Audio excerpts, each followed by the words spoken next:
4.fr, le plus grand site de webcam live réservé aux adultes.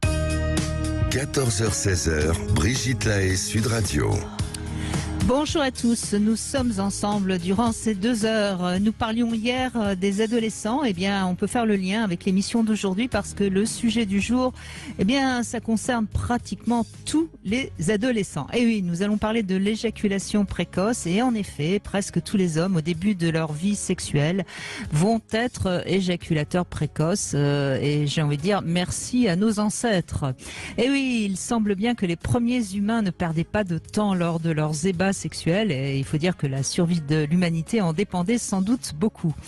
Lorsqu'on observe la nature, eh bien, les proies ont des coïts bien plus rapides que les prédateurs. Donc voilà, mais enfin rassurez-vous messieurs, aujourd'hui vous faites plutôt partie des prédateurs que des proies, donc normalement ça devrait tenir plus longtemps. Et puis surtout, c'est grâce à notre invité Bruno Martin qui est avec nous aujourd'hui que vous allez mieux comprendre pourquoi c'est pas si simple de se retenir et vous allez surtout avoir de nombreux conseils techniques pour tenir un peu plus longtemps. Donc, venez témoigner, posez vos questions et pour ça, bien sûr, c'est le 0826 300 300. Bonjour Bruno Martin. Bonjour Brigitte et bonjour à tous. Merci d'être avec nous. Alors Bruno Martin, vous avez beaucoup travaillé sur la question du plaisir rapide. Vous avez même créé un site, éjaculation-précoce.net. Vous pouvez fournir à ceux qui nous écoutent des clés USB, donc avec des exercices techniques. Mais je crois que c'est bien, je l'ai dit dans l'introduction, c'est bien de le rappeler. En fait, la nature, a priori, a fait que l'homme est plutôt éjaculateur précoce. Comme la plupart des mammifères, effectivement, qui ne sont pas en haut de la chaîne alimentaire, tous ceux qui sont vraiment des proies ont appris à se reproduire vite et bien parce que voilà, c'est l'évolution pour arriver à diffuser l'espèce coûte que coûte et très vite. Oui. Tout simplement parce que quand on est en train de faire l'amour, on est assez vulnérable. On est distrait. Et ça peut, donc c'est pas la peine de perdre trop de temps là. Bon, aujourd'hui évidemment les temps ont changé. Néanmoins, on sait que l'adolescence n'est pas le moment où les hommes se retiennent le mieux. C'est d'abord parce que c'est tout nouveau, donc très excitant, parce que finalement c'est ce que vous expliquez bien. C'est plus la question de l'excitation qu'il faut contrôler. Absolument, c'est filtration absolue de l'excitation. J'ai toujours la même métaphore, celle de la vitesse. On n'apprend pas à prendre un virage à angle droit à 300 km/h parce que personne peut le faire. Mais on peut apprendre à ralentir avant le virage. Et c'est exactement ce qu'il faut faire. C'est-à-dire lever le pied sur la pédale d'accélérateur pour que l'énergie, le carburant baisse à l'entrée du moteur. C'est la seule solution. Absolument. Alors, ce qui est important à comprendre, c'est que donc on a des érections en tant qu'homme parce qu'on est excité, et si l'excitation est trop forte, ça provoque l'éjaculation, qui est finalement un réflexe. C'est un pur réflexe. Personne n'a la capacité d'arrêter son réflexe d'éjaculation. Comme on peut pas vous demander arrêtez de digérer, parce que là aussi c'est géré par un système nerveux involontaire et même si on serre ses abdominaux, on se contorsionne, on n'arrivera jamais à arrêter de digérer. Donc c'est la même chose pour l'éjaculation. En revanche, quand on sait donc que l'éjaculation est provoquée par le summum de l'excitation, on peut en amont ne pas laisser l'excitation monter trop. C'est bien ça. Voilà. Alors, il y a des phénomènes physiques qui peuvent nous y aider, et puis aussi des phénomènes psychologiques, des façons de penser, où en appuyant sur les deux commandes, on peut apprendre à rester dans des zones d'intensité d'excitation, j'allais dire moyenne plus, histoire de ne pas déraper. Alors, ce qu'on entend souvent chez des hommes qui n'ont pas réellement, qui sont pas réellement sexologues, hein, c'est que finalement, ils essayent de se concentrer sur quelque chose de désagréable ou sur un point sur la tapisserie de la pièce où ils sont en train de faire l'amour. Ça, c'est bon, ça peut marcher, mais je dirais que c'est un petit peu la méthode la plus archaïque. Il y a des méthodes qui sont quand même plus efficaces et qui quelque part permettent d'avoir une réelle technique. Voilà, bon là, si vous voulez, c'est celle qui s'appelle la distorsion cognitive, dire je me concentre sur quelque chose, mais c'est en dehors de la fonction plaisir. Le problème, c'est que quand on fait ça, c'est pareil, on peut se pincer, on peut se mordre la joue, mais on est à l'antithèse de la fonction plaisir d'une relation sexuelle. Or, il faut apprendre à gérer avec toujours cette fonction plaisir en perspective. Sinon, j'allais dire, ça vaut pas le coup de faire l'amour. Si c'est fait pour se pincer, pour se faire mal et puis penser à des choses horribles, autant faire autre chose. Donc, qu'est-ce qu'on peut faire? On peut déjà prendre conscience de ce que vous venez de dire, c'est-à-dire conscience que c'est pas mon éjaculation que je dois contrôler, c'est mon excitation. Donc je vais me mettre dans un état plutôt relax et calme d'entrée de jeu, avec une perspective, c'est de ne pas me mettre à 100% de l'excitation. C'est-à-dire de viser un 60%, un 50-60% d'entrée quand je suis un homme. Pour les femmes, moi je conseille exactement le contraire. C'est-à-dire, allez-y franco, vous avez des possibilités qu'on n'a pas, laissez-vous envahir par l'excitation, mais quand on est un homme, il faut absolument pas se mettre au même niveau que l'excitation féminine, parce que ça c'est une grande erreur, un grand mythe. Quand on fait l'amour, il faut être au même niveau tout le temps. Ça, c'est faux. Il faut qu'un homme reste un petit peu en retrait et pilote les opérations. C'est nous, le conducteur, c'est la femme, la passagère. Il faut qu'on vous emmène là où vous avez envie d'aller. Donc, le conducteur, il n'est pas tout le temps en train de regarder le paysage en même temps que la passagère, parce que sinon, c'est le ravin assuré. Donc déjà, premier conseil, ne pas se brancher trop sur l'excitation de la partenaire. Exactement, et ne pas essayer d'être dans une symbiose, dans une synchronicité, dans les mêmes niveaux d'excitation. On ne se met pas dans le même train d'excitation que sa partenaire. On est en retrait. On est à 5-6 quand elle est 5-6 sur 10 quand elle est à 7-8 sur 10. C'est pour prendre une échelle, si vous voulez. Ce qui explique d'ailleurs que les jeunes hommes souvent ont des problèmes d'éjaculation rapide, parce que justement c'est tout nouveau, la sexualité, ils sont forcément très excités, et ils n'ont pas le recul, si je puis dire, pour justement se distancer de l'excitation de leur partenaire. Exactement. Et puis bon, ils ont ce mythe que tout le monde a dans l'amour, c'est soyons en symbiose, soyons en synchronisme. Il faut qu'on ait le même niveau d'excitation tout le temps jusqu'au bout. Et le problème, c'est que quand on fait ça et qu'on est un homme, on finit fatalement avant une femme. Et ça, c'est une catastrophe. Le mythe de la synchronicité, il faut absolument le casser d'entrée, parce que ça ne se fera pas. Ça ne se fera pas, parce que l'homme va éjaculer pour cette mesure de reproduction dont vous avez parlé tout à l'heure, et c'est absolument une très mauvaise idée.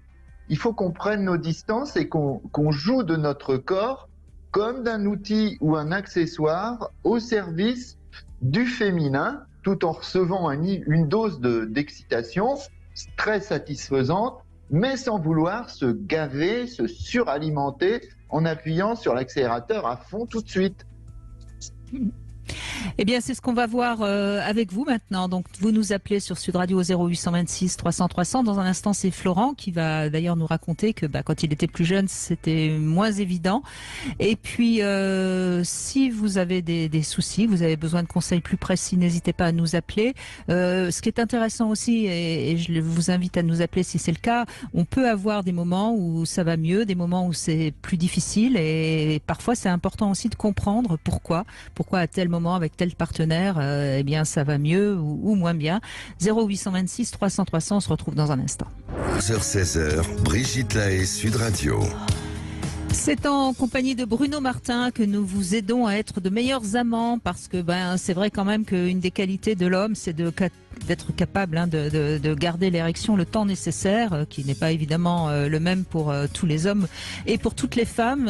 Je crois, Bruno Martin, d'ailleurs, que c'est bien de rappeler que c'est peut-être aussi quelque chose qu'il faut communiquer dans le couple, parce que il y a des femmes qui ont envie que ça dure longtemps, d'autres moins longtemps, d'autres très longtemps, d'autres pas longtemps. Enfin bref, il n'y a pas une norme définitive pour toutes les femmes. Non, chacun a ce qu'on appelle son mode excitatoire, c'est une manière personnelle de faire monter l'excitation et de gérer un acte sexuel, d'avoir envie de telle ou telle forme. Et effectivement, le but, c'est d'amener l'autre au niveau où elle veut aller, enfin d'amener la femme là où elle veut aller. Et certaines veulent aller pas très loin ou pas très longtemps, et puis d'autres, c'est le contraire. Et c'est toute la complicité du couple. Voilà, d'où l'intérêt quand même d'évoquer ce sujet. Florent, bonjour. Bonjour Brigitte, bonjour Bruno. Bonjour. Merci d'être avec nous. Donc vous avez connu à l'époque où vous étiez ado des problèmes d'éjaculation précoce, normal je dirais. Oui, c'est rassurant de l'entendre parce qu'on se croit toujours tout seul avec ces problèmes-là et puis ça dure un petit moment quand même avant de dompter un petit peu ce stress et cette excitation qui fait que pour moi ça a été compliqué quelquefois à le vivre. Après pour ma partenaire moins, mais pour soi en tant qu'homme, c'est vrai qu'on est très très très attaché au fait qu'il faut que ça dure un petit peu plus de 1, 2, 3 minutes. Oui, et puis je pense, je ne sais pas si c'est ce que vous avez ressenti, Florent, mais je pense que pour un homme, sentir que ça part sans qu'on ait réellement le moindre contrôle, c'est un peu frustrant. On a un peu l'impression d'être dépassé par les événements. Ah oui, complètement, même trahi. On se dit, voilà, c'est pas quelque chose que j'ai voulu. C'est pas, c'est vrai qu'il y a une absence d'emprise qui fait que c'est très très frustrant, oui. Et ça, c'est vrai, Bruno Martin, on n'en parle pas beaucoup finalement aux jeunes. Alors bien, je sais qu'ils sont mieux informés qu'il y a 30 ans, mais quand même, c'est pas un discours qu'on entend souvent. Non, on l'entend pas souvent, parce que tout le monde est bien concentré sur toutes les, entre guillemets, techniques de l'amour. On sait qu'il faut un va-et-vient rythmique, qu'il faut faire ceci, toucher cela. Bon, on est concentré sur ce qu'il y a à faire, et entre-temps, personne n'imagine ou ne pense gérer cette fameuse excitation. C'est-à-dire qu'on est complètement concentré sur les comportements stéréotypés qu'on voit à travers les films ou ce qu'on a pu apprendre à droite à gauche, et on n'a aucune idée de la manière dont ça va nous emporter. Qu'est-ce qui vous a aidé, Florent, à améliorer tout ça ? Alors moi je dirais que c'est le temps avec une partenaire qui a été régulière pendant plusieurs années et alors moi j'ai isolé deux choses. C'était parfois personnellement et professionnellement le stress qui faisait que vraiment ça avait un impact vraiment puissant sur la durée entre la pénétration et l'éjaculation qui était réduite. Et d'autres moments, c'était la forte excitation. Donc, pour le stress, on pouvait pas faire grand chose, mais par contre, pour gérer un petit peu l'excitation, on a isolé plusieurs moments dans la journée. Donc, au matin, quand j'étais pas bien réveillé, ça fonctionnait plus facilement. C'était, on se pose moins de questions, plus en comportais plus facilement, mais l'éjaculation était moins rapide. Je sais pas. Est-ce que c'est un côté physiologique? On est moins réveillé, on est moins. Alors, je sais pas. Bruno Martin, qu'est-ce que vous diriez? C'est mieux le matin? On est plus détendu? Exactement. Le matin, déjà, en théorie, il y a moins de stress. Vous avez passé une bonne nuit. Vous êtes totalement mieux relaxé, relâché, détendu.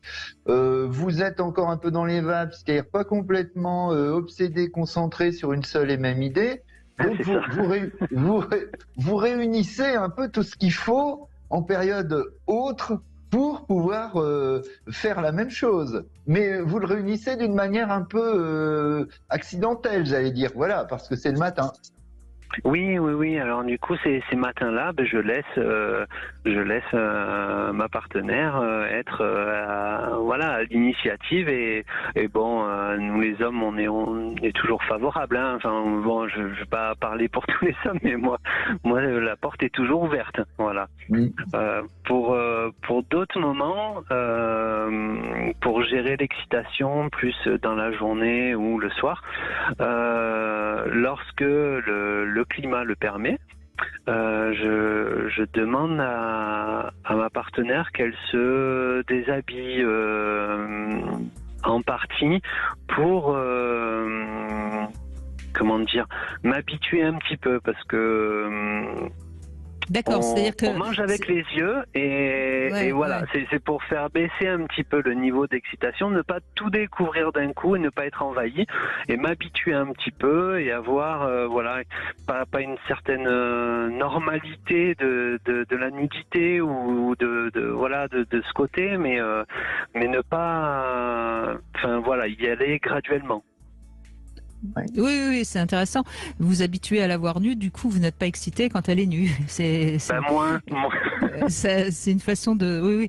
Mais vous n'avez pas travaillé, par exemple, la respiration ou des exercices de détente? Non, je pense que c'est des pistes que je vais explorer parce que ça m'arrive encore aujourd'hui. C'est pour ça que je vous appelle et que ces techniques-là, elles sont un petit peu empiriques. Voilà, c'est pas quelque chose que je peux contrôler vraiment. Et je pense que il y a une piste vis-à-vis de la respiration, de la gestion de l'excitation qui est un petit peu plus cadrée avec des clés, que semble donner Bruno Martin. Donc je vais aller sur ce terrain-là qui me semble être plus professionnel, on va dire. Qu'est-ce que vous pourriez dire, Bruno Martin, déjà à Florent? C'est intéressant, l'idée de la progression, c'est très intéressant parce que ça rejoint l'idée de la dissociation, c'est-à-dire d'une prise lente de distance par rapport aux événements. C'est ce que moi je travaille en thérapie, c'est-à-dire comment prendre de la distance par rapport aux événements. On arrive à le faire. Je prends souvent l'exemple du circuit opposé à celui du plaisir, c'est-à-dire celui de la douleur. Je cite par exemple les enfants qui ne supportent pas qu'on leur fasse des piqûres. À 1 mètre, ils pleurent parce qu'ils font exactement comme les grands en matière de sexualité. Ils se connectent absolument à tous leurs fantasmes les pires. On va leur faire un trou dans la peau, ils vont saigner. À ce qu'ils voient, à ce qu'ils entendent, à ce qu'ils sentent. À 1 mètre, on ne peut même plus les approcher. Ils pleurent tous. Et je demande à mes patients, est-ce que vous pleurez quand on veut vous faire une piqûre? Alors ils me répondent tous, ah non, vraiment, maintenant, pas du tout. Et je leur dis, mais qu'est-ce que vous faites? Alors je dis, quelle est la façon que vous avez de penser à ce moment-là? Est-ce que vous êtes focalisé sur tout ce qui va vous tomber dessus? Non, pas du tout, je prends de la distance, je pense à autre chose, j'ai pris un petit peu de distance. Comment respirez-vous? Je respire tranquillement, calmement. Oui, comment est votre tension musculaire? J'essaye de me détendre, de me décontracter. Je leur dis, voilà, vous faites absolument tout ce que je vous raconte depuis le début de la séance. Donc vous savez le faire. Vous allez prendre votre ressource et puis vous allez l'amener dans préliminaire. Et voilà, c'est parce que vous savez le faire. Vous savez le faire pour le circuit de la douleur, mais vous n'avez pas pensé à l'appliquer dans le circuit du plaisir parce que vous avez toujours ce mythe de la synchronicité. Il faut toujours être au même niveau. Non. Voilà. Ben voilà le conseil de Bruno merci Martin. beaucoup. C'est intéressant. Ouais, Hein, ouais, c'est super. Ouais, mais on peut pas y penser tout seul. Hein. Ce cheminement-là, c'est très intéressant. Et ben voilà, première leçon pour Florent. Merci Florent, en tout cas de votre témoignage, merci beaucoup. Allez, on va retrouver Philippe Hoffman pour notre Sexy News et on va parler des liens des ados avec les grands-parents. Brigitte Lahaie, Sud Radio, c'est l'instant Sexy News. Eh bien, Bruno Martin, nous retrouvons Philippe Hoffman qui va nous parler comme d'habitude des ados et de leurs grands-parents. Et oui, nos grands-parents, on s'en souvient tous et peut-être qu'au moment de l'adolescence, ils ont une importance particulière. Bonjour Philippe. Bonjour Brigitte, bonjour. Oui, effectivement, aujourd'hui, je vais vous parler, vous savez, c'est un peu ma spécialité aussi de la gérontologie. Donc, je vais vous parler des grands-parents et de l'importance qu'ont ces grands-parents pour les enfants et surtout pour les adolescents. Bon, c'est vrai que depuis les années 70, la longévité n'a cessé d'augmenter. Hein. Les hommes et surtout les femmes ont gagné plus de 10 ans d'espérance de vie. C'est énorme.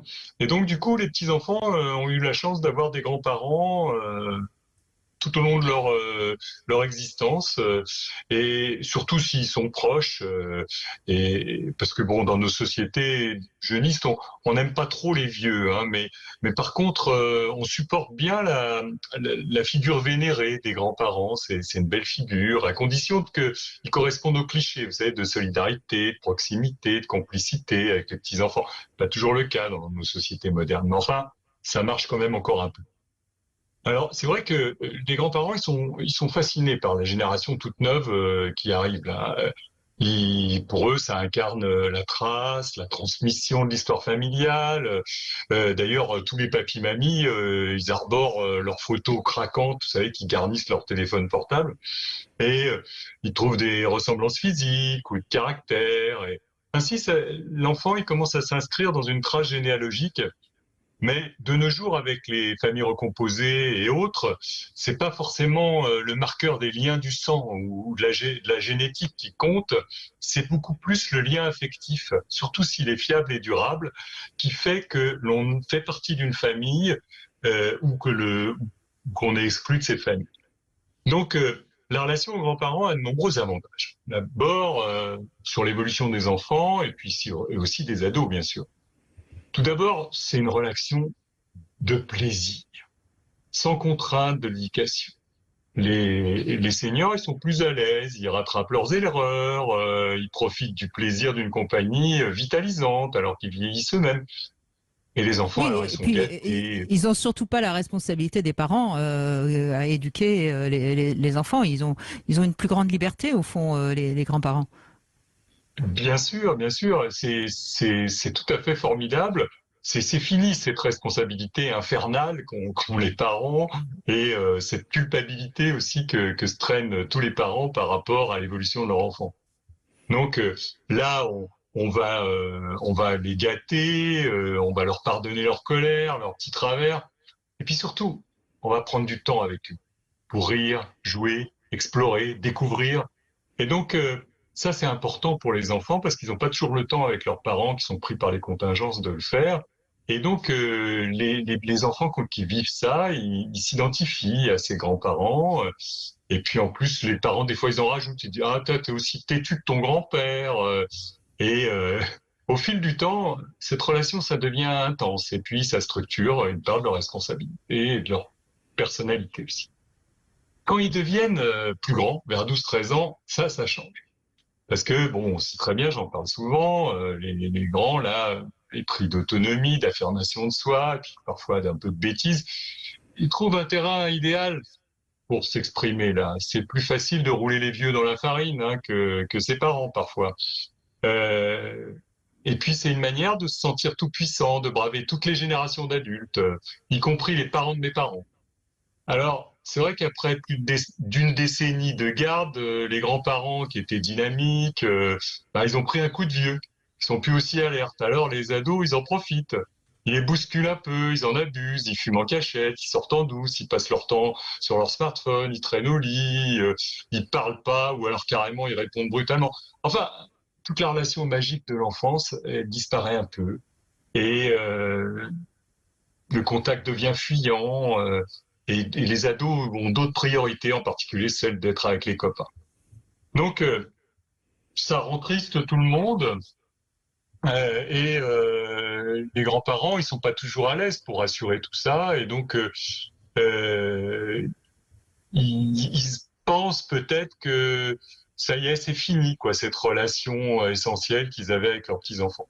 En fait, il faut pas réduire la relation entre grands-parents et adolescents, entre devenir un hôtelier au porte-monnaie bien rempli après avoir été un grand-parent adorable. Il faut savoir que les jeunes sont ambivalents, ils demandent de l'autonomie, mais ils demandent aussi de la protection. Et chez papy et mamie, il n'y a rien de mieux. On peut retrouver une part d'enfance joyeuse dans les jeux, les lieux, les attitudes. Et en plus, ce qui est bien chez papy et mamie, c'est qu'on peut trouver des traces de l'histoire personnelle de nos parents. Les jeunes, ils font les détectives et ils en savent un peu plus sur la vraie adolescence. Vous savez, des parents qui leur racontent toujours un peu que de leur temps, c'était formidable, qu'ils obéissaient, etc., qu'ils étaient sages. Là, il n'y a plus de faux semblants. Ils savent vraiment ce qui se passe. Vous voulez dire que c'est bien quand on est ado avec son grand-père ou sa grand-mère, c'est de dire comment était papa, comment était maman quand ils étaient plus jeunes, quoi. Ouais, exactement. On comprend mieux et en fait, en les comprenant mieux, on comprend pourquoi on leur ressemble et aussi on a une relation plus authentique avec ses parents. Alors pour les plus âgés, c'est différent. Quand ils grandissent vraiment, ils traversent des périodes difficiles, ils ont des chagrins d'amour, ils vivent difficilement les séparations, ils ont des problèmes pour s'orienter dans la vie et tout. Et donc ils viennent parfois se réfugier chez papy, mamie. C'est souvent un havre de paix où ils retrouvent du calme. Ils se ressourcent. Et ils peuvent même se permettre de régresser. Ils demandent des câlins, ils pleurent, ils se confient, sans forcément attendre de réponse, hein, mais il suffit de les écouter, de leur redonner un regard bienveillant, une petite caresse. Et donc ils sont mieux. Et après ils reviennent, ils sont beaucoup plus en forme. Et enfin, quand ils frôlent la majorité, là, vraiment, il y a quelque chose de particulier, c'est que les grands-parents vieillissent. Et eux aussi. Et en fait, les jeunes prennent la conscience du temps qui passe.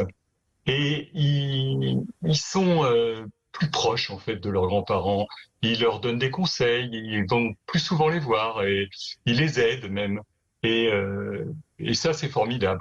Donc, les choses se conservent grâce à l'espérance de vie.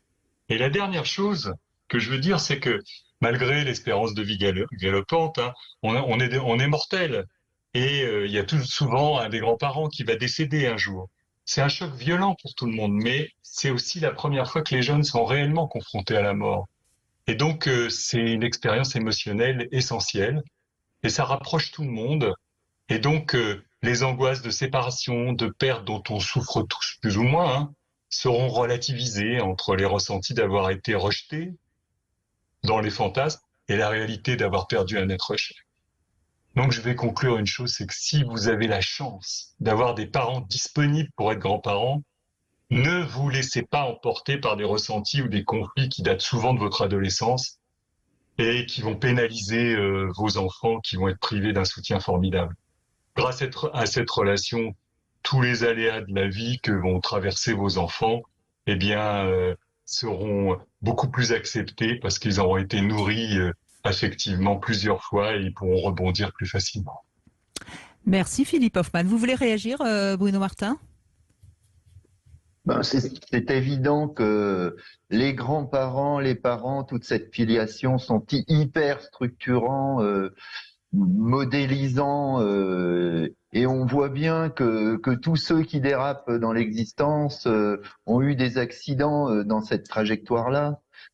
C'est fondamental, ces racines saines qui nous nourrissent toute une vie. Eh oui, eh oui. Ben, merci en tout cas Philippe Hoffmann, comme toujours ça nous éclaire sur ce qui nous permet de nous tenir debout. Merci beaucoup. On continue avec Belinda qui va répondre à 3 questions intimes. Alors évidemment la première question, Belinda, on n'y échappe pas. Quel est pour vous le temps du coït idéal ? Bonjour. Alors moi, le plus longtemps possible quand je suis en forme. D'accord. Et il faut qu'il soit en forme aussi, lui. Mais alors, c'est quoi le Ah plus ben longtemps en possible? général, c'est oui, évidemment. Et c'est quoi? C'est Comment? 30. C'est quoi? C'est 30 minutes, 1 heure, 2 Oh, heures? moi, je chronomètre pas. Hein. Alors, Non, je sais bien, mais j'espère. Écoutez, le plus longtemps possible. Ah oui, mais peut-être pas Mais 24 c'est heures vrai quand même. qu'avec l'âge, c'est moins long. Oui, oui. Alors ça c'est une vraie question, Bruno Martin. C'est vrai qu'avec l'âge, les hommes tiennent moins longtemps? Moi, je suis pas très d'accord. Non, mais je je pense parle déjà de moi aussi, peut-être. Ah oui, hein. d'accord. Ah oui, d'accord. Oui, oui, parce que sinon, bon, il y a des grosses idées reçues hein, sur ce plan-là.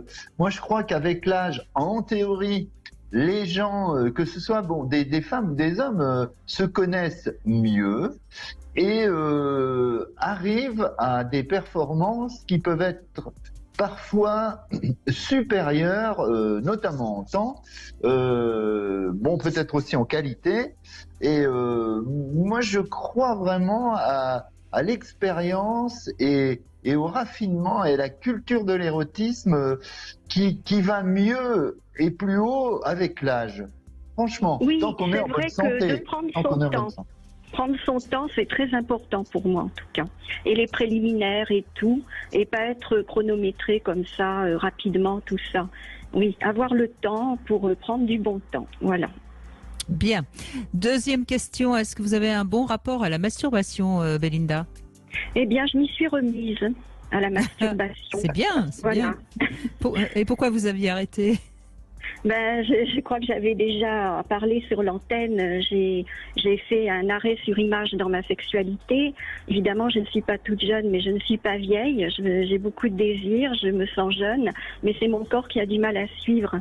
Comme j'ai eu la ménopause, j'ai eu de la sécheresse vaginale. Maintenant, on m'a détecté un lichen et j'ai eu des douleurs très fortes dès que j'ai repris. Donc là, ça donne pas envie, ça donne des peurs.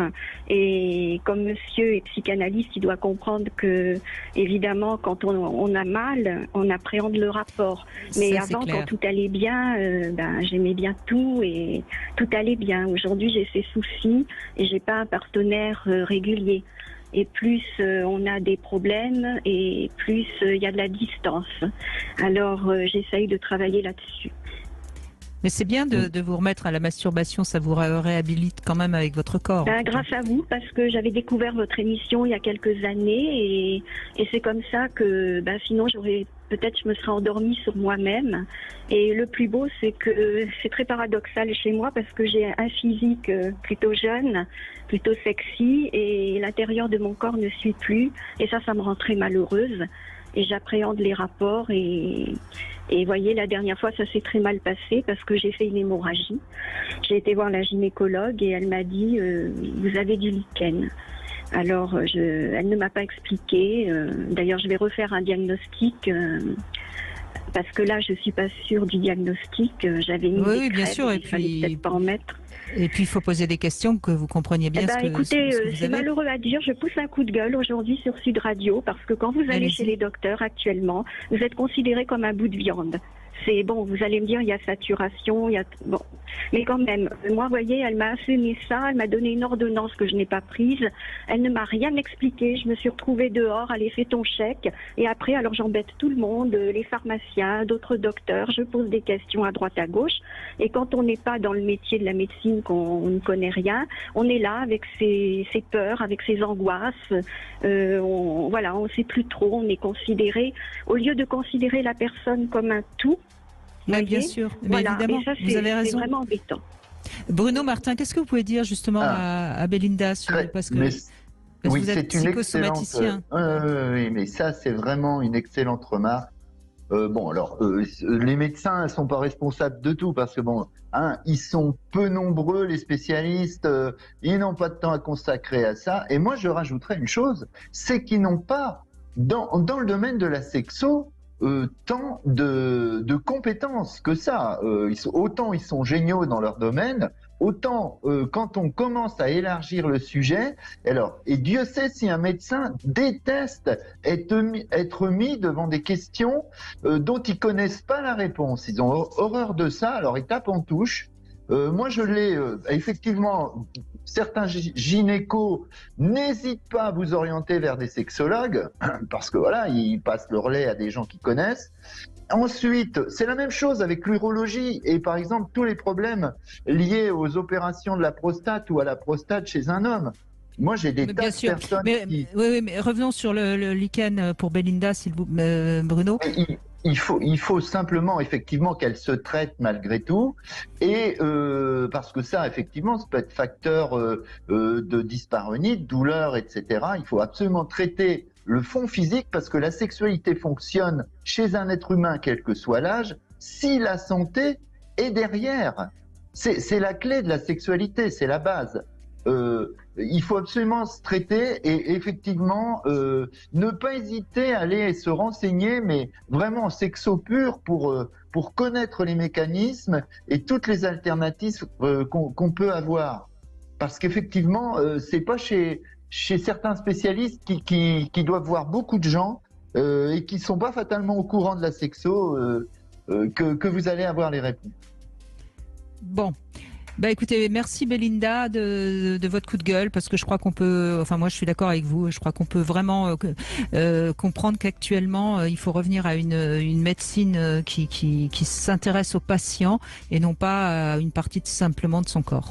Merci beaucoup Belinda. On fait une petite pause et puis on continue avec vous bien sûr sur Sud Radio. N'hésitez pas à nous appeler 0826 300 300. À tout de suite. Webcam Live réservé aux adultes.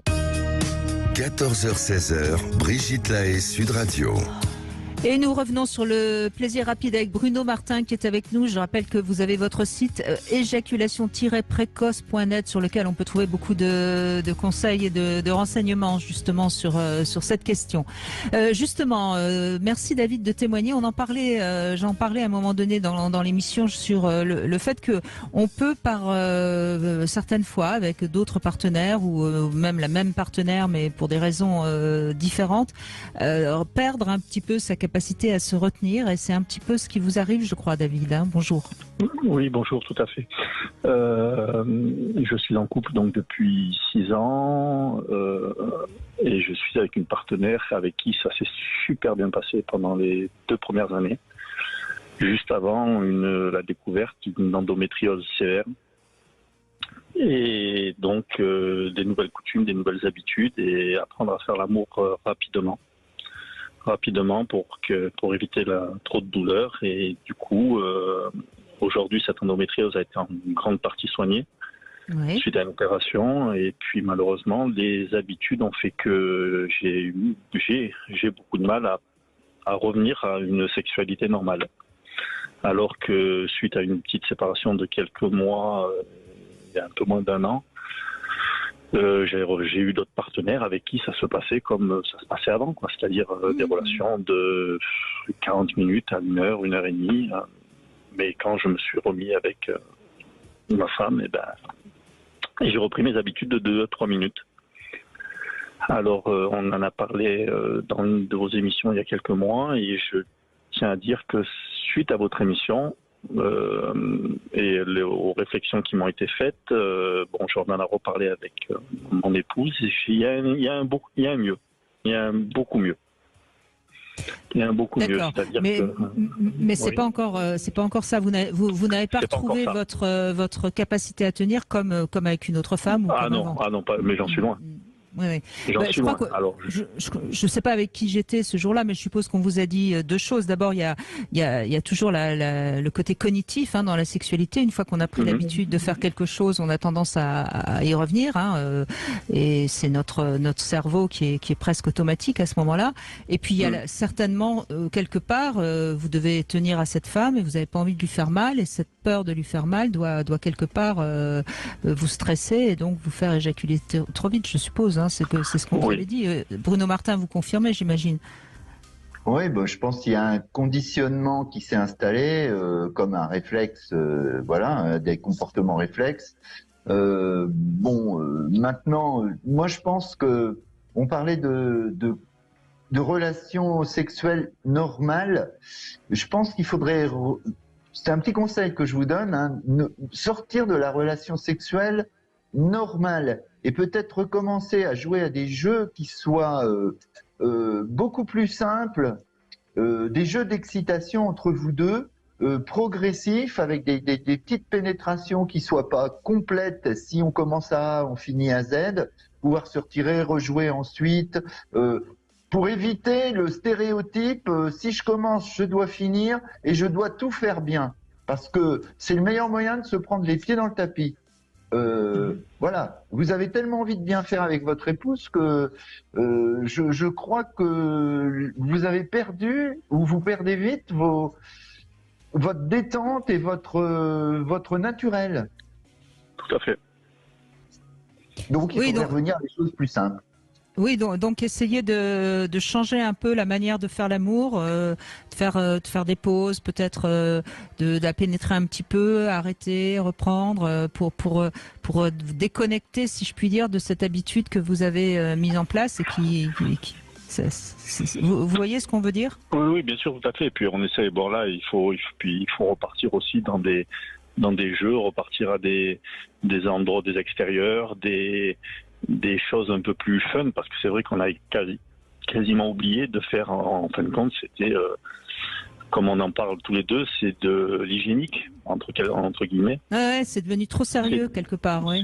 C'est devenu de l'hygiénique, c'est devenu du c'est le matin, tu travailles pas, je travaille pas, c'est le moment de le faire, quoi.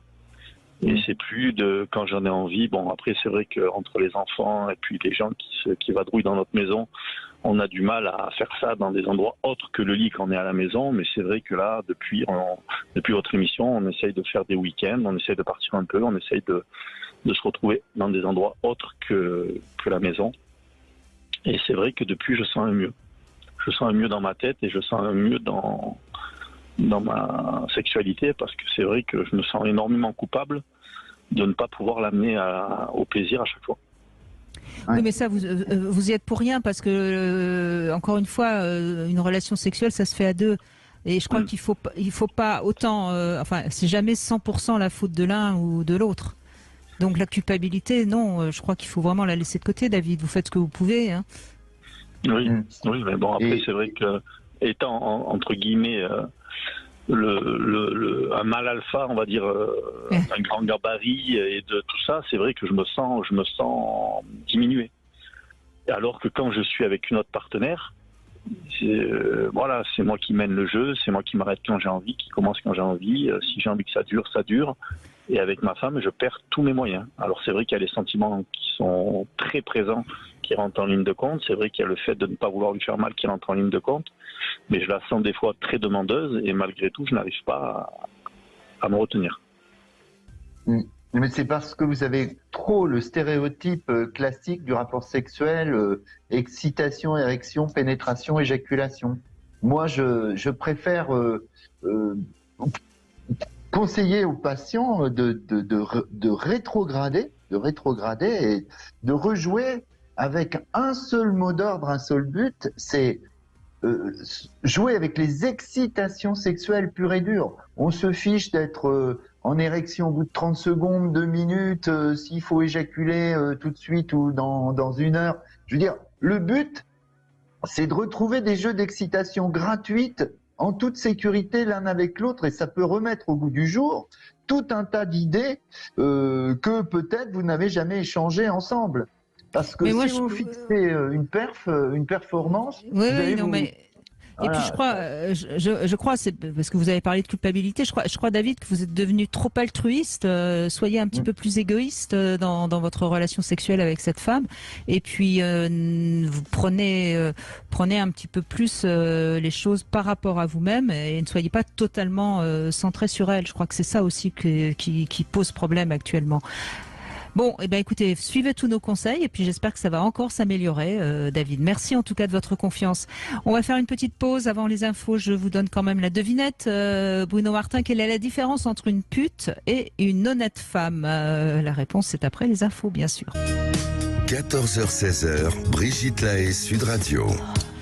Nous revenons sur une question importante dans la sexualité, la capacité à tenir son érection, à ne pas éjaculer trop vite. Et c'est en compagnie de Bruno Martin, un peu notre spécialiste de cette question.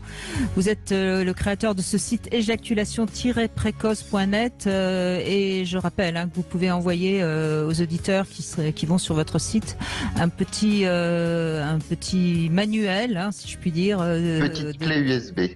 Voilà, ou dans lequel vous donnez tous les conseils dont on parle depuis 14 heures et dont on va continuer à parler durant cette deuxième heure. Avant de donner la parole aux femmes, parce qu'elle aussi, elle a son rôle à jouer, la femme, je voudrais la réponse à ma devinette, Bruno Martin. Quelle est la différence entre une pute et une bonne et une honnête femme ? Alors là, j'ai beaucoup réfléchi. Bon, je dirais que la pute a tendance à coucher avec tout le monde, qu'une honnête femme, j'allais dire... Avec un seul, oui, non, mais vous êtes sur la bonne voie. En fait, la pute va faire le bonheur de beaucoup d'hommes et l'honnête femme va faire le malheur d'un seul homme. Voilà. C'est un petit peu ça. Bonjour Charlotte. Bonjour Brigitte, bonjour Bruno. Bonjour. Merci de réagir. C'est bien aussi d'avoir la parole des femmes sur ce sujet. Qu'est-ce que vous avez envie de nous raconter ? Alors, déjà, je tiens à dire que j'ai plusieurs partenaires et dont un respecte exactement ce que dit Bruno, c'est-à-dire que je vais lui donner son plaisir, il va m'arrêter quand il est à la limite du trop, il va me donner mon plaisir et après on va prendre notre plaisir ensemble. Voilà. Bien. Donc je trouve ça parfait. Voilà. Et on peut reproduire ce cycle plusieurs fois ou une fois, tout dépend de l'humeur du jour. Donc il gère parfaitement bien sa capacité à retenir son érection. Tout à fait. Voilà. Mais je suis tombée sur un cas un peu particulier vendredi. C'est assez récent, voilà. C'est tout récent. Oui. Voilà, c'est un homme qui a 7 ans de moins que moi. Que je connais comme ça depuis quelques années. On se côtoie lors d'un... je suis dans le Gers et on a ce qu'on appelle des courses landaises. On fait partie du même club, voilà. Donc on se connaissait comme ça, on discutait assez régulièrement, même de nos ébats, plus ou moins. Et disons que je savais sur lui qu'il avait un côté bi, en fait, qu'il aimait autant les hommes que les femmes. Et que c'est quelqu'un qui n'a pas trop de sexualité, assez rarement en fait. Et du coup, je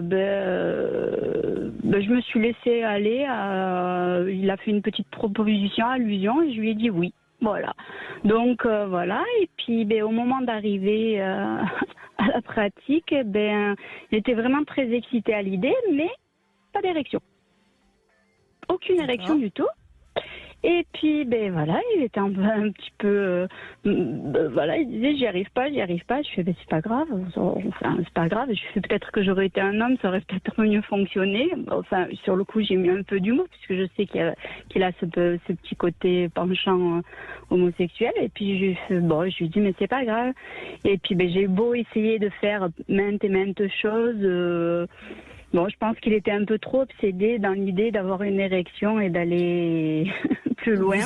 Vous avez sans doute raison. À partir du moment où il se fixe comme ça sur il faut y arriver, il n'y arrive plus, Bruno Martin. Voilà, alors il était là. C'est l'anxiété de performance. Mais vous savez, ça rejoint tout ce qu'on dit depuis le début. C'est-à-dire que on a tous en tête une idée de ce qu'il faut faire, des comportements à avoir, de l'érection, de ceci, cela. Et personne ne voit les choses à travers le mot excitation. Il faut vraiment comprendre que tout l'érotisme, c'est de jouer avec ces excitations. Trop, pas assez. Le but, c'est pas érection, c'est pas faire des va-et-vient, c'est pas tripoter ceci ou cela. C'est ce que se met dans la tête n'importe qui. C'est jouer avec des excitations sexuelles. Et voilà, il était déjà parti dans ce qu'il devait vous faire. Et pas dans ce qu'il voulait ressentir, comment il allait utiliser la situation, vous, etc. Il a complètement oublié ça. Il a voulu une érection et il l'a pas eu. Oui, Voilà. c'est intéressant. Je vais rebondir sur ce que vous venez de dire, Bruno Martin, pour que vraiment tout le monde l'entende, parce que sur la sexualité, c'est essentiel. Il faut pas être dans je veux faire, il faut être dans je ressens. Et ça, c'est Oui. vraiment une clé essentielle, et c'est valable aussi pour les femmes, hein, d'ailleurs. Parce que si on se dit je veux arriver à jouir, c'est fini. Oui. Tandis que si on est dans je ressens un peu de plaisir, je ressens un peu de plaisir, je ressens un peu plus, etc., etc. Excusez-nous, Charlotte, on vous redonne la parole. Allez-y. Alors. Pardon. Où est-ce qu'on en est? Il était un peu paniqué en me disant mais si ça fonctionne.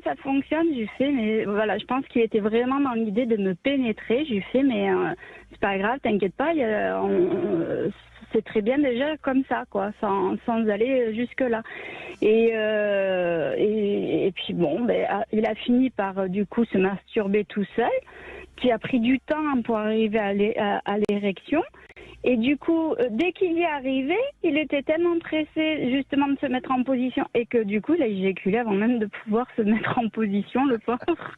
Donc du coup, voilà. Mais comme après je lui ai dit, je lui ai fait mais t'inquiète pas, il y a peut-être aussi le fait que tu as un nouveau traitement parce que du coup il a un traitement pour l'hypertension, il a sacrément souffert du dos donc il a eu des antidouleurs assez puissants. Je lui ai fait t'inquiète pas, s'il faut ça vient de ton traitement. Je lui ai fait c'est peut-être un effet secondaire du traitement et c'est possible, oui.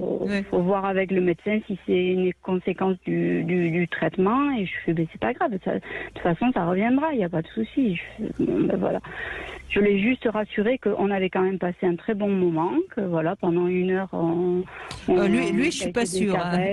Oui, bon, mais j'ai essayé de le rassurer quand même. Oui. Mais voilà, j'ai fait de mon mieux, mais bon, voilà, mais je lui en ai pas voulu pour autant non plus, hein, parce que je sais qu'avec les autres partenaires, ça se passe très bien. Hein, je suis pas un problème, donc voilà. Mais je discute beaucoup avec mes partenaires pour ne pas, justement, pour qu'ils m'arrêtent avant le trop plein d'excitation, pour pas, voilà. C'est bien parce que vous êtes consciente de l'importance de communiquer et en même temps de leur laisser leur possibilité d'agir comme ils peuvent. Mais là, dans ce que raconte Charlotte, Bruno Martin, en effet, c'est beaucoup de stress, Maintenant, c'est vrai que l'hypertension et des anti-inflammatoires, ça peut avoir aussi une influence sur l'érection. Oui, une influence, c'est vrai. Mais que ce soit la cause unique, principale, centrale, non. Ça peut perturber, mais dans son cas, bon, on sent très bien l'angoisse de performance à l'origine de ça. Bon, si madame, en plus, elle a une petite réputation de séductrice, etc. S'il sait que de toute façon, il est en concurrence avec d'autres, ça va encore accentuer le fait de vouloir être à la hauteur. Et dans ces conditions-là, l'homme se focalise sur l'érection. Et je veux une érection, ça n'a jamais provoqué une érection. Ça marche pas comme ça. Tout le monde se prend dans le tapis dans ces conditions. Bon, oui. Bon. J'aurais dû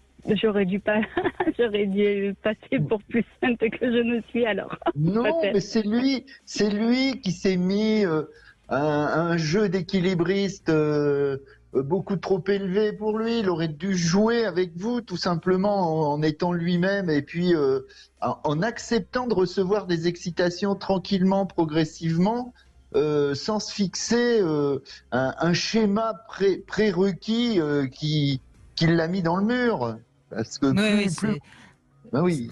C'est sûr que c'est lui qui s'est mis dans le mur tout seul. Mais ce qu'il faudrait peut-être rappeler à ceux qui nous écoutent, c'est que dans ces cas-là, quand l'homme voit que l'érection n'arrive pas spontanément, si je puis dire, il faut s'amuser, s'occuper par des caresses, etc. et laisser tomber l'érection. Et c'est comme ça qu'elle va revenir en règle générale. Si on se focalise encore plus dessus, sur justement la verge qui est flasque, elle va pas se redresser toute seule, ça c'est sûr. Oui, il avait beau avoir les jeux, mais je pense qu'il était vraiment obsédé par son idée d'avoir son érection. Oui. Bon, en tout cas, vous l'avez bien pris et vous ne vous êtes pas senti responsable. C'est très bien, Charlotte. Merci. Merci en tout cas de votre témoignage, merci beaucoup. Merci Allez, on à fait vous. une petite pause. Vous aussi, vous avez envie de nous raconter vos mésaventures, parce que évidemment, c'est jamais drôle ni pour l'homme ni pour la femme quand ça part trop vite. 0826 300 300, à tout de suite. En compagnie de Bruno Martin, psychosomaticien, nous parlons du plaisir rapide et c'est une femme encore qui va réagir. Bonjour Sandrine, merci d'être avec nous. Bonjour Brigitte, bonjour Bruno Martin. Bonjour Sandrine.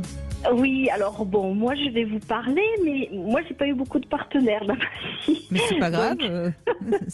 J'en ai eu, non mais bon, j'ai pas. Enfin, si, je me suis fait mon expérience avec mon partenaire que j'ai, enfin mon mari.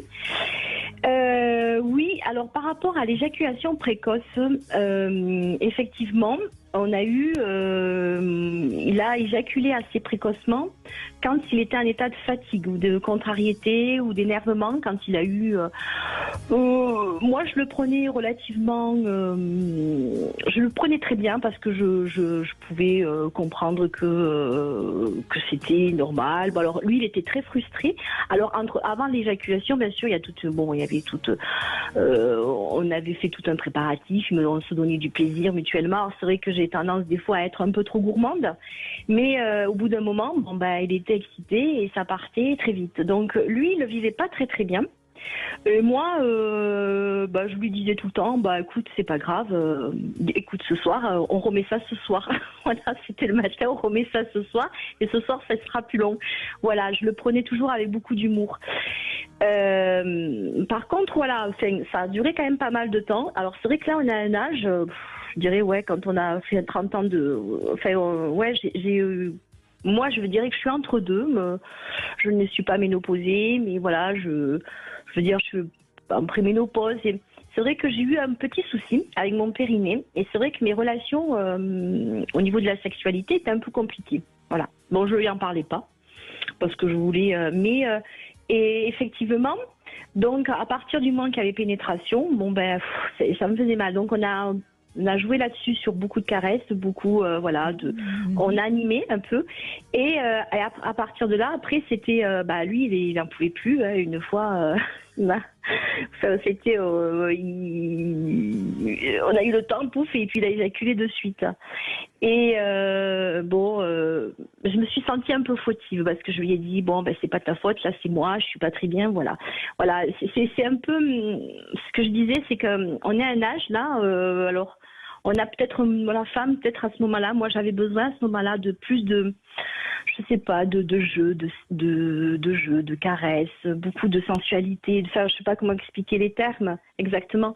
Et j'avais pas envie de ce côté où j'ai aimé quand j'étais jeune, plutôt, on y va, et puis la relation, pénétration, et puis après, effectivement, l'éjaculation, que j'aime profondément quand il éjaculait, attention, parce que j'ai eu...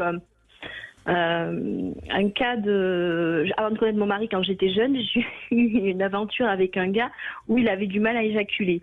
Alors là, c'est impressionnant. Ah, ça a duré longtemps. Au bout d'un moment, je me suis dit, il y a un problème. Ah, lui, il le vivait très mal.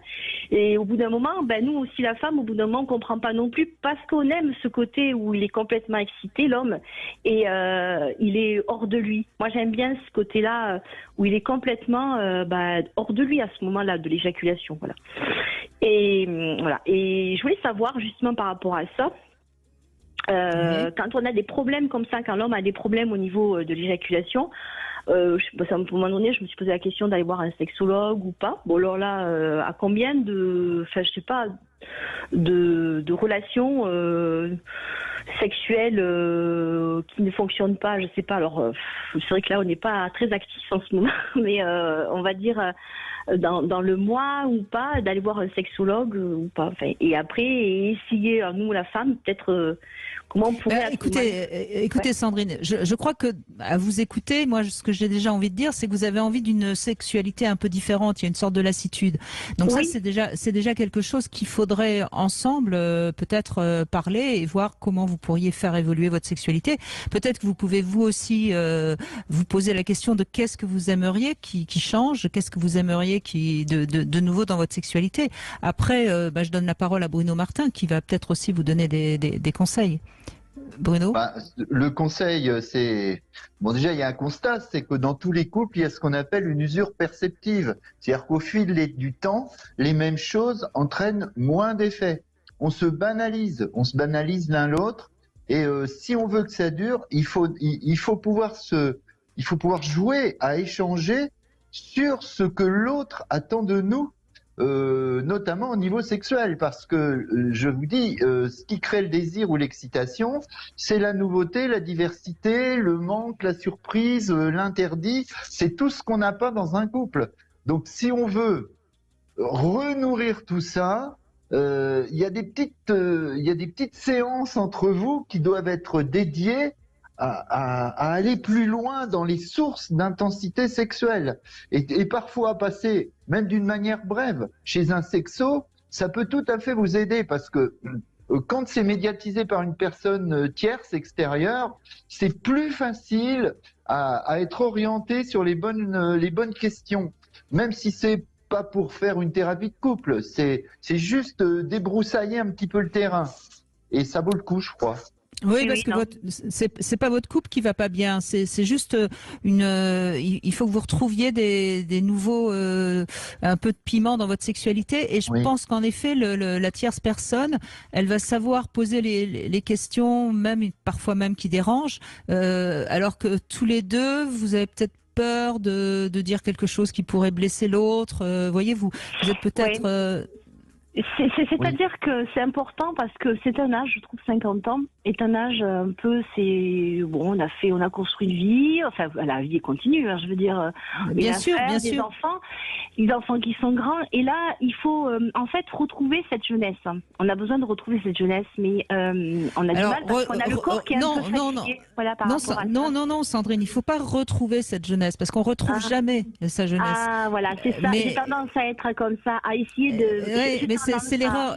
Mais rassurez-vous, c'est l'erreur qu'on fait tous. C'est-à-dire qu'on se dit, il suffirait de faire comme on faisait. Non, il faut trouver une autre manière d'être encore dans le désir et dans la vie. Moi, je le répète sans arrêt, le désir, c'est l'envie d'être vivant. Et donc, à 50 ans, on a encore énormément de temps devant soi pour être dans la vie et dans le désir. Mais il faut trouver une autre manière d'y être. C'est-à-dire que la spontanéité, si je puis dire, de la poussée hormonale quand on est jeune, c'est plus la même.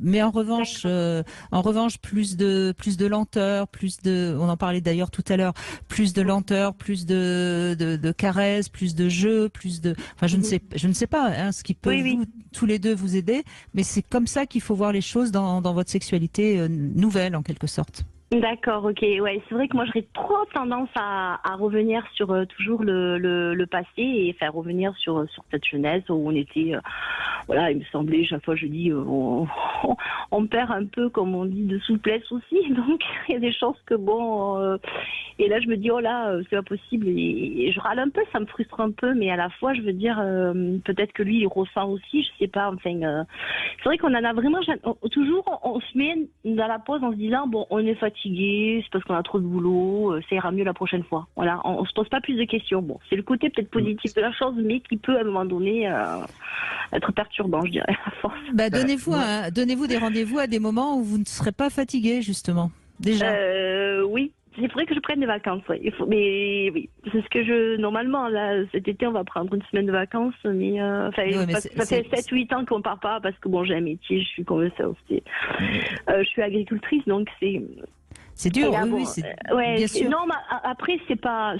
Mais faites, voyez, prenez du temps pour vous reposer et ensuite faites l'amour. Faites pas l'amour et puis ensuite reposez-vous. Vous voyez, c'est ça aussi qui est important. C'est d'abord se détendre. Bruno Martin, le petit conseil que vous pouvez donner encore à Sandrine. Il y a une chose qui revient souvent, même dans mes consultations, c'est cette espèce de confusion, de fatalité de l'âge. Puisqu'on vieillit, on est moins réactif, puisqu'on vieillit, on a moins de... Non, si on vieillit en bonne santé, tout va bien aller, mais le vieillissement, c'est pas le problème, c'est l'usure qui est le problème. C'est-à-dire qu'à 14 ans, vous voyez un sein, quand vous êtes un garçon, vous êtes super excité, à 50 ans, vous en voyez un, ça vous plaît quand même, mais vous êtes moins excité. Pourquoi ? Parce que vous en avez vu beaucoup et que vous les avez vus dans plein de circonstances. Donc si, avec l'âge, on veut continuer à vivre une bonne sexualité, il faut rentrer dans des niveaux et des sources d'excitation plus intenses, plus nombreuses, oser se dire, oser se montrer, jouer, pousser un petit peu les limites, parce qu'on ne s'excite pas de rien du tout. On ne s'excite pas de rien du tout. Et c'est pas une question d'âge. Merci beaucoup Sandrine. On fait une petite pause. On se retrouve avec les Love Conseils du jour, les fantasmes féminins. Tiens, justement, restez à l'écoute. Et puis, on va retrouver Abdel également dans un instant qui a besoin de conseils. Cam4.fr, le plus grand site de webcam live réservé aux adultes. Brigitte Lahaie, Sud Radio, le Love Conseil. Eh bien, Bruno Martin, voilà un Love Conseil qui va intéresser beaucoup les hommes et vous en premier, évidemment. Bon, vous seriez peut-être pas tout à fait d'accord, mais c'est quand même une enquête que j'ai menée auprès de quelques femmes. Et donc, voilà ce sur quoi fantasment les femmes. Alors d'abord, la femme, elle fantasme aussi sur le corps de l'homme, mais pas le corps en entier. Donc, elle fantasme sur les fesses, beaucoup. Les femmes aiment regarder les fesses des hommes, le torse, les épaules, et puis aussi, bien sûr, le pénis. Mais comme la majeure partie des femmes refoulent un peu ce fantasme-là, elles vont vous parler des yeux, elles vont vous parler des mains, voilà. Alors sinon, les femmes aiment beaucoup la nature. Par exemple, faire l'amour au clair de lune, c'est un grand fantasme féminin, c'est très romantique, certes. Alors il y a l'eau aussi qui fait fantasmer les femmes. C'est pour ça que la mer et l'océan sont appréciés par les femmes. Mais vous pouvez jouer aussi avec les liquides. Par exemple, faire l'amour dans un bain ou sous la douche, ça marche bien. Comme de lui faire couler sur son corps un breuvage. C'est quelque chose qui peut beaucoup exciter les femmes. Alors il y a évidemment l'exhibition, d'où le plaisir de s'habiller un peu sexy. Je rappelle souvent d'ailleurs que de la prendre en photo dans son bel élément, c'est quelque chose qui aide souvent les femmes à mieux s'aimer.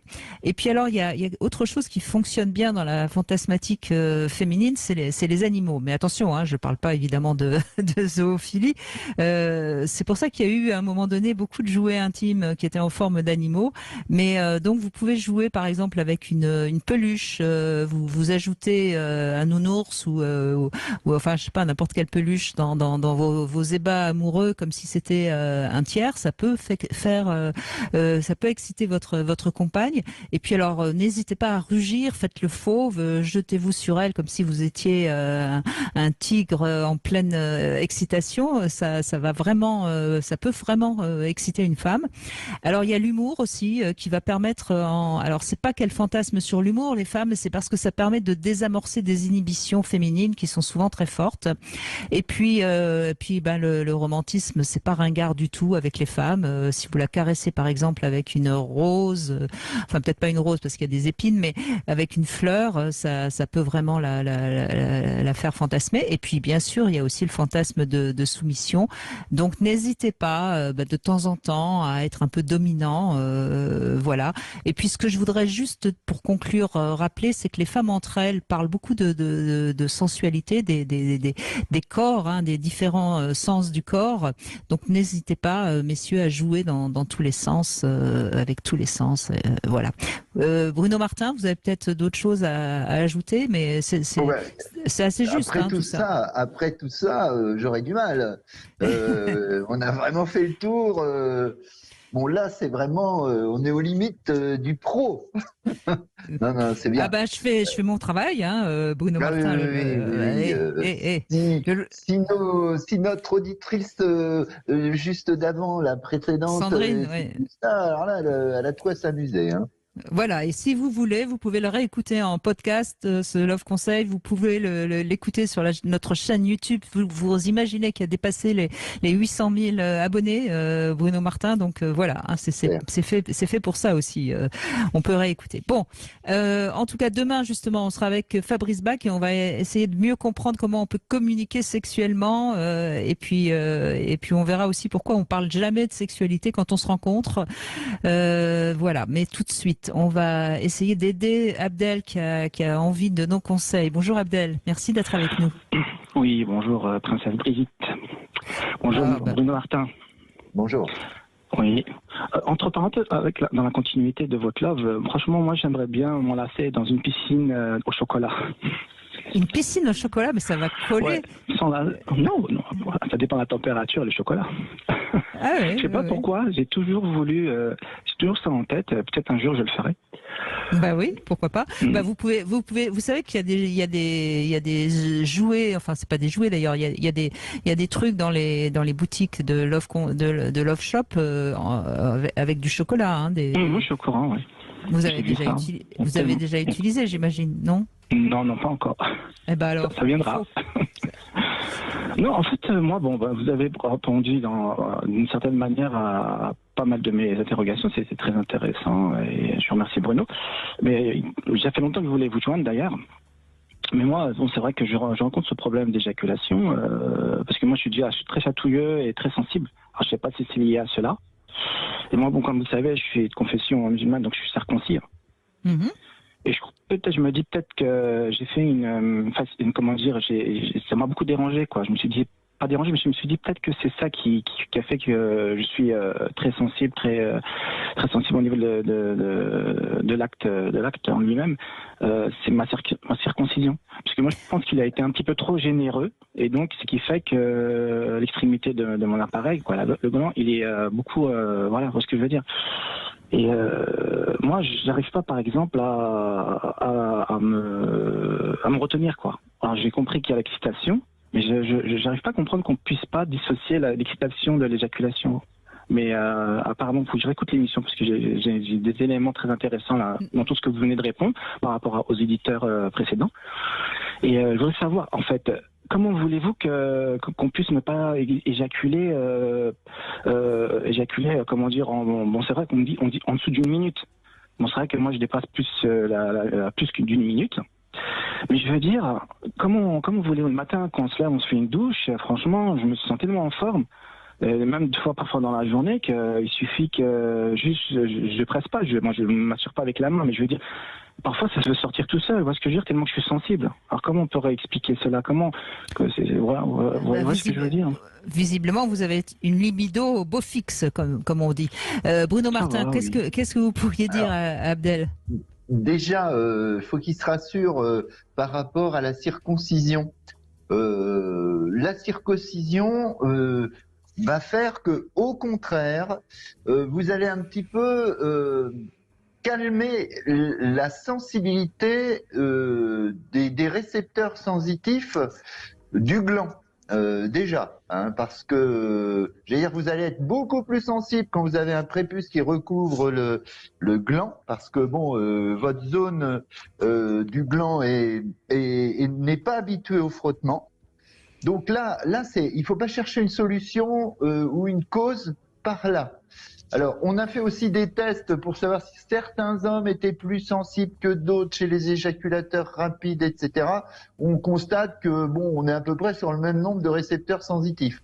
Donc, c'est ni la nature, ni la circoncision.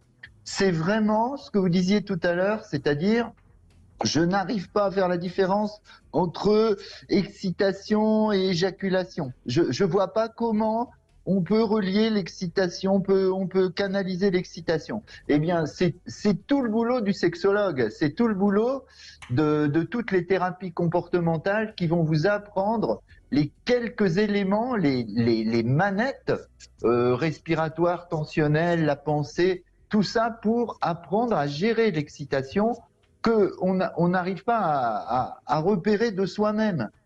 C'est normal que vous soyez pas capable de le faire pour l'instant, mais franchement, comme tout le monde, vous pouvez apprendre. Oui, parce que finalement, vous êtes quelqu'un qui est certainement très actif sexuellement, très très très vite excité. Vous êtes rassurez-vous, déjà avec l'âge, ça va se calmer. On peut déjà vous dire ça. Et dépasser la quarantaine. Oui, mais c'est pas. Oui, mais vous verrez, quand vous en aurez 80, ça ira mieux. Mais d'ici là, non, mais d'ici là, il faut que vous appreniez vous à calmer votre excitation. Par exemple, quand on a faim, Abdel, si on se précipite sur tout le temps sur quelque chose à manger, on va jamais gérer sa faim. Alors que vous savez très bien qu'on est capable de gérer sa faim. On a faim, on pense à autre chose, et puis notre cerveau oublie notre corps oublie qu'il a faim.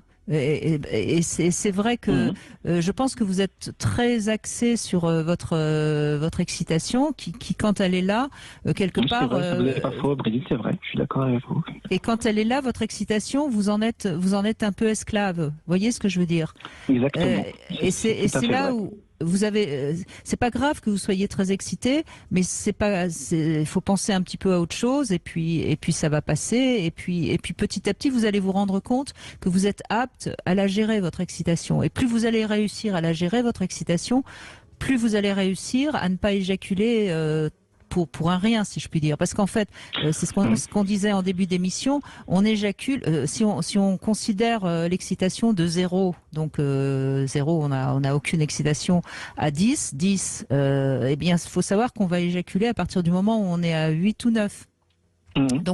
Donc il faut que vous arriviez à garder une excitation en dessous de 8. D'accord. Et ça, c'est vraiment dès les préliminaires, parce que la grossière erreur, c'est d'essayer de freiner trop tard. C'est-à-dire, quand on est à 6, 7, enfin 7 ou 8 sur 10, c'est trop tard. C'est-à-dire, en voiture, qu'est-ce que vous faites? Vous freinez pas, vous n'attendez pas d'être à 200 km/h avant de freiner. Vous freinez pas à l'entrée du virage. Vous ne freinez pas à l'entrée du virage. Il faut que vous preniez votre distance, il faut la prendre bien avant. Et d'entrée, avec le but n'est pas éjaculation, il n'est pas je vais me surgaver d'excitation, c'est je vais m'amuser avec mon corps pour provoquer celui de l'autre. C'est-à-dire qu'il faut un peu s'extraire de la chose. Comme je vous dis, quand vous pilotez votre... C'est ce que je ne fais pas, oui. C'est ce que je ne sais pas, oui. Mais pas s'extraire. Quand vous êtes très, très, très élevé, il faut le faire tout de suite. D'accord. Mais par exemple, je ne sais pas combien de temps de secondes j'ai encore, mais en fait, vous savez, quand il y a l'acte, l'éjaculation, après il y a la turgescence, et après on recommence. Et après, en fait, ça dépend dans la journée, parce que moi je suis pas trop acte sexuel le soir, je suis plutôt dans la journée. Et en fait, ça m'est déjà arrivé d'arriver une deuxième fois, et ça dépend en fait, comment dire, ça peut durer plus ou moins longtemps. Non, moi, j'arrive pas à gérer mon corps, ma sensibilité, mon excitation. Et donc, en fait, je me dis, parfois, j'essaye d'oublier, de penser à autre chose. Mais après, comme vous dites, Brigitte, très souvent dans vos émissions, il y a un truc de non-retour. Alors là, je peux plus, quoi. Donc, vous êtes monté trop haut. C'est pour ça que vous voyez pas d'entrée de jeu à quelle vitesse vous faites rentrer tout ce qui est source d'excitation, ce que vous voyez, ce que vous entendez, ce que vous sentez, ce que vous pensez. Il faut apprendre à prendre de la distance par rapport à ça. Quand vous prenez de la distance par rapport, par exemple, à un film d'horreur ou un film très très émotionnellement lourd ou des mauvaises nouvelles, vous avez un réflexe qui est naturellement de vous dissocier, de prendre de la distance. Là, vous le faites bien. Il faut faire exactement la même chose. Relâcher, détendre, respirer et être un petit peu à l'extérieur du jeu vidéo. D'accord. Mais en fait, il y a quelque chose dont on a déjà parlé, mais que je vais revenir parce que je pense que c'est vraiment important. On a parlé du ressenti, Abdel. Et je pense que vous n'êtes pas assez dans le ressenti corporel, mais pour tout. C'est certainement vrai pour tout. Et l'exercice que vous pouvez faire tous les jours, quand il fait chaud, quand il fait froid, quand il y a du vent, essayez d'être dans votre corps et ressentir ce qui se passe. Très bien, je vais Et à partir de ce moment-là, vous aurez une capacité à être plus dans votre ressenti corporel et ça vous aidera par rapport au plaisir et à l'excitation. Juste une dernière chose, si j'ai encore quelques secondes, je voulais savoir. Allez-y, je vous en prie. Vous savez, Bruno Martin, est-ce qu'il y a des aliments qu'il faut vraiment bannir? Parce que moi, par exemple, je bois du café depuis que je suis petit. Et je me dis, le café, peut-être que ça a un lien, non, dans l'éjaculation précoce ou pas du tout? Directement, je pense pas. Bon, on sait très bien que c'est un excitant. Ça va vous créer un petit peu de nervosité, d'excitation. Oui, si vous en buvez des litres, mais ça n'est pas la source, ça n'est pas la cause principale de l'éjaculation rapide dans votre cas. C'est comme l'histoire de la circoncision. Là, il faut vraiment vous tranquilliser. Ça n'est pas ça. Il faut vraiment apprendre cette gestion avec 2-3 petites techniques, quoi. Moi, je vous remercie, Bruno, je me sens rassuré là. Non, parce que oui, mais je pense que le café. Non, mais vous faites. Abdel, arrêtez de faire des liens avec la circoncision, le café ou je ne sais quoi. Faites un lien avec votre corps. Prenez confiance en vous. Tous les hommes peuvent y arriver. Il n'y a aucune raison que vous n'y arriviez pas. Donc prenez confiance en vous et écoutez votre corps et lâchez un peu la tête et le vouloir faire mieux. D'accord ? Merci beaucoup, je vous remercie infiniment de ces conseils. Et je réécouterai votre émission là, parce qu'elle a été très intéressante, franchement. Et je pense qu'on a donné pas mal de conseils, absolument, mais grâce aussi à vos témoignages, je le rappelle. Allez, on fait une petite pause et puis on va revenir avec Clément qui veut donner un conseil aussi. Et je crois que c'est important qu'on en parle aussi. Réservé aux adultes. 14h-16h, Brigitte Lahaie, Sud Radio. En tout cas, nous, on aura tenu 2 heures grâce à vous, Bruno Martin, et à vos nombreux conseils pour que le plaisir ne soit pas trop rapide, pour que les hommes retiennent leur éjaculation. Alors, Clément, vous avez un petit conseil à nous donner. Bonjour Clément. Oui, bonjour Brigitte, bonjour Bruno. Bonjour. En fait, voilà, bonjour. Votre émission m'a fait réagir. En fait, quand j'étais adolescent, mon médecin traitant à l'époque m'avait conseillé la crème Emla. Alors, je ne sais pas si vous connaissez cette crème. En fait, c'est une crème qui est normalement plutôt conseillée pour pour les nourrissons, je crois, pour les bébés, en fait. Et en fait, mon médecin m'avait conseillé d'utiliser cette crème peut-être un quart d'heure, 20 minutes avant les rapports. Et effectivement, ça m'a vraiment aidé. En fait, c'est tout simplement une histoire de confiance en soi, je pense, en tout cas me concernant. Et du coup, ça m'a vraiment aidé à prendre confiance en moi. Et petit à petit, j'ai fini par m'en passer complètement et par traiter complètement ce problème-là avec cette solution-là. Alors, je sais pas, ça a marché pour moi, mais est-ce que ça pourra marcher pour d'autres? Mais je me dis que ça peut être intéressant, quoi. Oui, mais c'est une crème anesthésiante, en fait, la crème Emla. Donc, elle anesthésie un petit peu la sensibilité du gland. Et puis, si en plus ça a un effet placebo, c'est vrai que ça peut être un conseil. Bruno Martin? Oui, le problème c'est de masquer ses propres ressentis, comme vous en parliez si bien tout à l'heure, c'est de ne plus être conscient de ce qui se passe. Et je pense que si on a souvent des accidents, la solution, ça va pas être de se mettre un bandeau sur les yeux pour ne plus voir arriver l'accident. Le truc est là par rapport aux anesthésiants. Moi, je dis que l'anesthésiant, bon, évidemment, c'est un effet certainement qui calme quelque part, mais c'est un effet qui masque, sans compter les possibilités de migration du produit sur les muqueuses féminines. Là aussi, bien sûr. c'est pas l'idéal non plus. Donc, oui, on est bien d'accord. C'est pas le but d'anesthésie, madame. Non plus. Alors. Non, mais à ce moment-là, il y a les fameux préservatifs. Alors, je crois que c'est du Rex qui fait ça, des préservatifs anesthésiants. Ouais. Mais bon.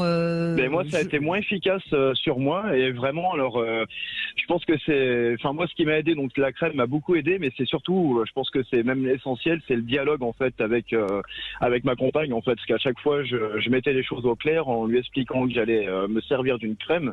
Et en fait, je pense plutôt qu'elle m'a servi comme placebo, comme béquille, sans mauvais jeu de mots. Et je pense que c'était plus placebo parce que j'avais toujours la sensibilité. Alors, il m'est arrivé une fois d'en mettre trop et du coup, c'était la catastrophe complète. Donc, du coup, après, c'était plutôt, j'en mettais très peu plutôt que trop. voilà. Mais surtout, c'était transitoire. Vraiment, c'est le but, c'est que ce soit une transition. Vous avez bien l'air de le raconter. En effet, ça ça a dû vous donner confiance et puis du coup, ça s'est arrangé très vite. Mais voilà. Par contre, ce qui est marrant, c'est qu'à chaque nouvelle relation, je dois recommencer à zéro. Et voilà, donc dès que je recommence, parce que c'est une histoire de confiance, je pense, et de dialogue avec la personne. Et une fois que la confiance est instaurée, je pense que c'est d'abord ça, c'est la confiance en soi et la confiance à pouvoir se parler librement. Je pense que ça, c'est essentiel pour pouvoir avancer, je pense. Donc voilà. En fait, vous l'utilisez comme un petit rituel. Hein, c'est un peu ça, oui. C'est sympa. Oui. Chacun son petit gris-gris. Exactement. C'est pas directement la solution. Non, j'entends bien. En même temps, merci de l'information parce que c'est vrai que cette crème, elle peut fonctionner pour certaines personnes et puis ça peut rassurer aussi. Après, c'est toujours pareil, c'est à chacun de trouver sa petite technique. Mais je suis d'accord. Je pense qu'il doit y avoir un travail. Excusez-moi de vous couper, pardon. Je pense qu'il doit y avoir un travail aussi avec un psy ou au moins un médecin qui a un peu de répondant sur la question, parce que faire ça tout seul de son côté, je pense que c'est là où ça marchera pas. Je pense que encore une fois, le dialogue, que ce soit avec sa compagne ou avec un médecin, je pense que c'est par là que tout commence, je pense. Oui, et puis qu'on a peut-être le conseil qu'on n'a pas donné Bruno Martin pendant ces 2 heures et qui est peut-être important, c'est aussi de dire aux hommes attention, ne vous masturbez pas sans être dans votre ressenti, parce que si vous avez l'habitude de vous masturber en laissant monter très vite l'excitation, ça finit par donner un automatisme. On se formate. On se formate. Je pense que le porno, d'ailleurs, ça poque du mauvais, mais je pense que on a tendance, les hommes, peut-être à vouloir aller trop vite et à se conditionner finalement à aller vite, et du coup quand on est dans l'action, la réelle action, et ben là ça pose problème parce qu'on est conditionné à aller vite, donc ça peut pas aller plus lentement quand on doit faire l'amour avec notre compagne. Voilà, je suis complètement d'accord avec cette analyse. Oui, parce que dans la masturbation vous avez des seuils d'excitation, et si vous apprenez pas à les repérer, vous risquez en effet de perdre pied, si je puis dire, quand vous essayez de prendre votre pied. Complètement, très bien. C'est quitter le but et quitter l'obsession, j'allais dire, des figures imposées, et être bien plus conscient du ressenti. Ça, c'est certain. Conscience, prendre conscience. Oui, complètement. Et vivre à l'instant présent, finalement, plutôt que le calcul, quoi. Complètement. Je suis bien d'accord. Très bien. Je vous remercie en tout cas d'avoir pris mon témoignage. Non, c'est nous. Merci Clément. Et je rappelle en effet qu'il y a ce préservatif à effet retardant qui peut peut-être aussi surtout dans des cas d'hommes qui ont vraiment des difficultés à tenir, parce qu'il y a vraiment des hommes qui éjaculent très très très très vite. Hein. Parce que là on parle d'éjaculation précoce, mais Bruno Martin, c'est aussi quelque chose de très relatif entre celui qui va éjaculer au bout de 30 secondes et celui qui éjacule au bout de 3 minutes. C'est pas tout à fait la même chose. Hein. Qui éjacule même avant la pénétration. Voilà, complètement. Vraiment totalement immergé dans ses excitations. Noyé. Tout à fait. Exactement, tout à fait. Très bien. Merci je vous remercie beaucoup, Clément, encore pour votre émission. Merci beaucoup, Brigitte. Merci, Bruno. Merci à vous. Merci à vous et merci à tous qui ont témoigné avec leur vécu, et ça permet à tous ceux qui écoutent et qui peut-être sont un peu perdus de se rendre compte que d'abord c'est pas un acte. C'est que beaucoup d'hommes sont concernés. Je sais pas quel est le pourcentage d'hommes qui arrivent à démarrer leur sexualité sans ce problème. Je dis bien sans cette difficulté. C'est quoi? Il y en a. On parle de 80% d'éjaculateurs rapides avant 18 ans. Donc ça nous fait 20% qui ont compris un peu la chose avant, quoi. Oui, et qui ont compris ou qui ont le problème inverse d'ailleurs, parce qu'il y a aussi, je crois qu'il y a une dizaine de pourcents d'hommes qui justement n'arrivent pas à éjaculer. Et là, c'est encore un tout autre problème, évidemment. Oui. Bon, merci Bruno Martin de tous ces conseils qui vont faire du bien dans les foyers, aussi bien pour les hommes que pour les femmes. Je rappelle c'est toujours un plaisir. Mais c'est un plaisir partagé. Je rappelle qu'on peut vous retrouver, vous êtes le créateur de ce site qui est donc dédié à l'éjaculation précoce, éjaculation-précoce.fr. net sur lequel vous pourrez récupérer éventuellement une clé USB avec des conseils donc techniques de Bruno Martin. Merci à tous. Demain, on sera avec Fabrice Bach et on va aborder la question de la communication sexuellement. Comment s'adapter sexuellement à l'autre? C'est une vraie question. Et puis, on verra aussi pourquoi nos choix amoureux oublient la question sexuelle. C'est vrai que c'est assez étonnant ça. On en parle demain. Et tout de suite, c'est votre avenir.